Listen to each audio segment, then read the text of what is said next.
امام حسین کی شہادت یا کربلا کو ایسے بیان نہ کرو کہ لوگ افسوس کریں، بلکہ ایسا کرو کہ ایک نوجوان کا دل پکار اٹھے کہ میں بھی حسین کے راستے پر چلوں گا۔ لیکن ایک بات یاد رکھنا کہ جو لوگ کہتے ہیں نا کہ حسین بہت مظلوم تھے، پانی نہیں ملا، کیا کرتے رہے، تو سنو، یہ وہ حسین تھے جو علی کے بیٹے تھے۔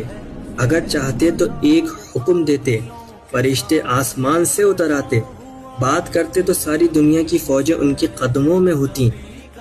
ارے ایک حکم دیتے تو زمین و آسمان کانپ جاتے، مگر نہیں، حسین رضی اللہ تعالی عنہ نے کربلا کو خود چنا، پیاس کو خود پسند کیا، تنہائی کو گلے لگایا۔ کیوں؟ تاکہ ہمیں سکھا سکیں کہ حق کے لیے جینا ہے تو تکلیف تو برداشت کرنی ہوگی، باطل کے سامنے سر نہیں جھکانا ہوگا، اور سچائی کی راہ میں قربانی دینی ہوگی۔ تو لہٰذا شہادت کو یوں بیان نہ کرو کہ بس رونا باقی رہ جائے۔ ایسا نہ ہو کہ لوگ کہیں کہ بہت مظلوم تھے، بڑا روتے تھے، بڑی مشکل میں تھے۔ ارے یہ کوئی تماشا نہیں ہے، یہ شہادت ہے، یہ شعور کا علم ہے، یہ قربانی ہے، ارے دین کی بقا کا نشان ہے۔